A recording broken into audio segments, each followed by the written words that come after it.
Assalamualaikum warahmatullahi wabarakatuh. Halo adik-adik, bagaimana kabar kalian? Semoga kalian selalu sehat ya, dan kita semua bisa terhindar dari segala macam penyakit yang berbahaya. Ya adik-adik, hari ini kita akan belajar tentang akuntansi keuangan. Tapi sebelum kita belajar, alangkah baiknya kita berdoa terlebih dahulu. Berdoa dimulai. Berdoa selesai.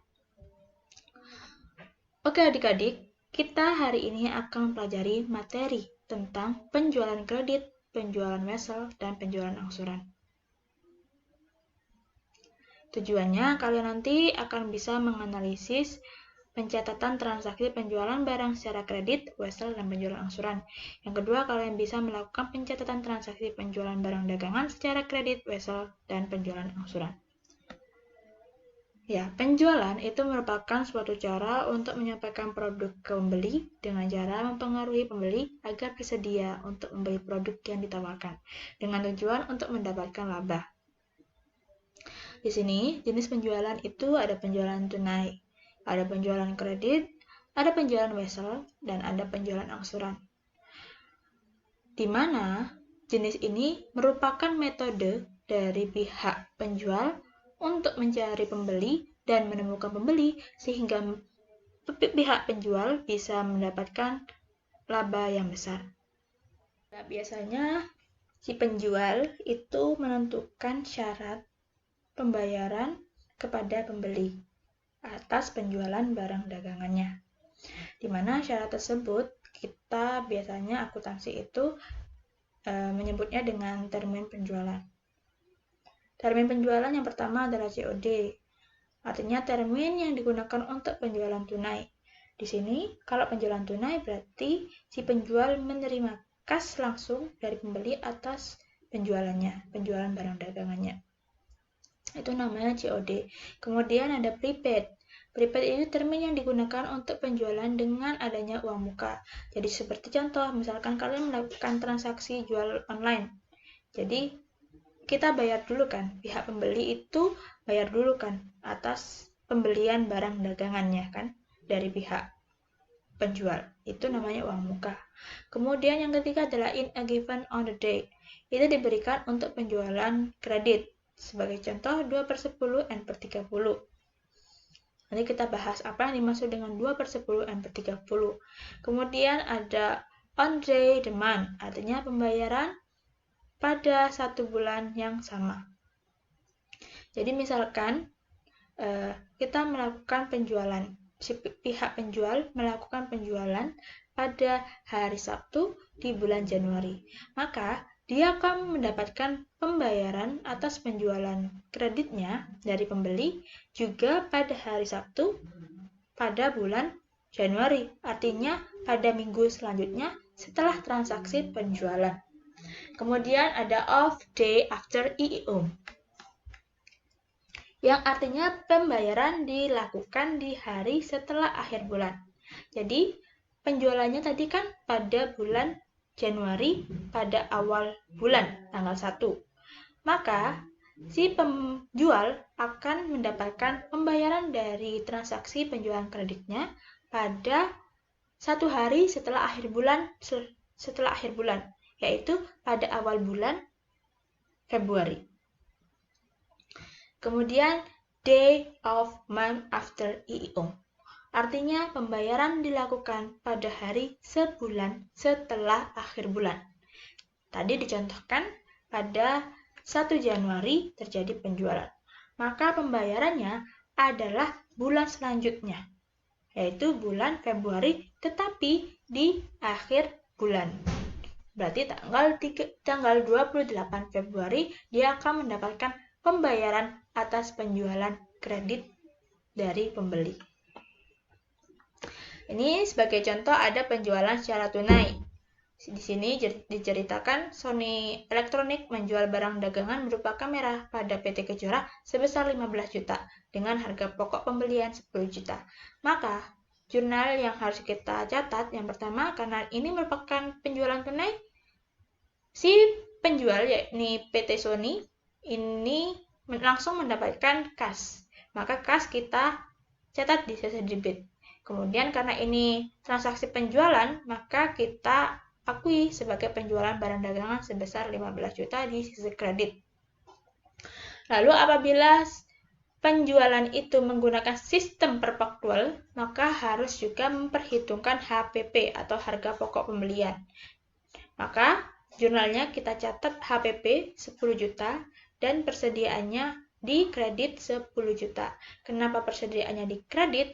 Karena ini merupakan transaksi penjualan, otomatis persediaan untuk barang dagangan itu berkurang, maka kita masukkan di sisi kredit. Untuk penjualan kredit atau penjualan secara utang, ini merupakan penjualan yang pembayarannya akan diterima dalam jangka waktu tertentu setelah penjualan dilakukan, sesuai dengan kesepakatan antara penjual dan pemberi. Tadi salah satu contoh dari termin itu adalah 2/10 N/30.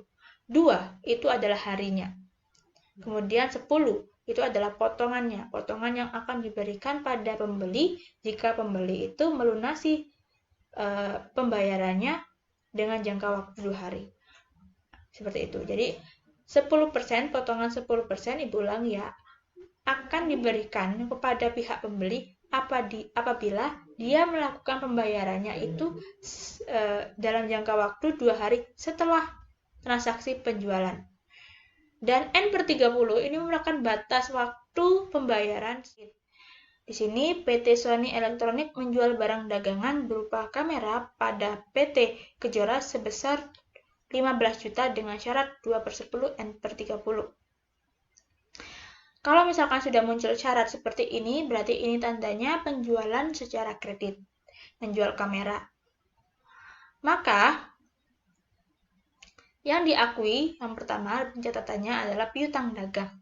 Karena ini merupakan penjualan secara kredit dan dia akan mendapatkan pembayaran dari penjualan tersebut di waktu yang telah ditentukan. Maka kita akui sebagai piutang dagang di sisi debit. Kemudian kreditnya adalah penjualan barang dagangan sebesar 15 juta. Dan apabila sekali lagi dia menggunakan sistem perpaktual, maka dia juga harus mencatat berapa HPP-nya. HPP yang keluar. Seperti itu. Kemudian ada penjualan wesel. Ini penjualan wesel biasanya berhubungan dengan penjualan kredit. Wesel itu merupakan surat perjanjian tersurat tanpa syarat. Artinya surat perjanjian tersurat tanpa syarat yang dilakukan oleh satu pihak ke pihak lainnya untuk membayar sejumlah uang dengan jangka waktu tertentu dan tanggal pembayarannya. Dan jenis wesel itu adalah ada yang berbunga, ada juga yang tidak berbunga. Kalau misalkan yang tidak berbunga, berarti wesel tersebut atau surat perjanjian pembayaran tersebut hanya mencantumkan nilai nominalnya. Tapi kalau misalkan yang berbunga, berarti dia mencantumkan nilai nominal beserta bunganya. Jadi, Ibu ulang ya. Di sini penjualan wesel itu sangat dekat hubungannya dengan penjualan kredit. Jadi apabila sudah jangka waktunya nih untuk membayar, ternyata si pembeli itu tidak bisa membayar, maka dia menerbitkan surat wesel, artinya menerbitkan surat perjanjian untuk membayar kepada pihak penjual. Seperti itu. Ini kita langsung contoh ke kasus. Tanggal 10 Januari 2019, PT Impian menjual barang dagangan kepada PT Bintang. Kan ini termasuk penjualan secara kredit, maka kita catat piutang dagang pada penjualan barang dagangan sebesar 15 juta. Kemudian pada batas waktunya, pada sudah jatuh temponya, ternyata si pembeli itu tidak bisa membayarkan. Akhirnya dia menerbitkan wesel dalam jangka waktu 60 hari dengan bunganya juga 10%. Maka kita harus mengkurangkan piutang dagang dan menggantikannya dengan piutang wesel. Jadi akunnya adalah wesel tagih, kita masukkan ke sisi debit. Karena ini diubah jadi penjualan wesel, maka piutangnya kita hapuskan. Kita taruh di sisi kredit. Kemudian ketika ada pembayaran atas wesel tersebut, ketika sudah jatuh tempo selama 60 hari, maka ketika ada pembayaran, penjual mengakui kas sebesar 15.250. Kenapa 15.250? Karena ini juga memperhitungkan bunganya. Maka akun yang kedua kita catat pendapatan bunga pada sisi kredit 250 dan wesel tagihnya adalah 15 juta. Bunganya itu didapatkan dengan cara menghitung 15 juta itu tadi dikali 60 per 360 dikali 10%. Kenapa 360? Karena itu hitungannya per hari. 1 tahun itu kan ada 360 hari kan? Jadi kita pakai 360 hari. Oke, baiklah adik-adik. Itu tadi video pembelajaran terkait penjualan wesel dan penjualan kredit. Pada pertemuan selanjutnya, kita akan belajar tentang bagaimana mencatat transaksi dari penjualan angsuran. Kita akan memperhitungkan laba dari penjualan angsuran itu gimana. Oke, sampai jumpa di pertemuan selanjutnya. Selalu jaga kesehatan, apabila keluar harus pakai masker ya. Ya, terima kasih. Wassalamualaikum warahmatullahi wabarakatuh.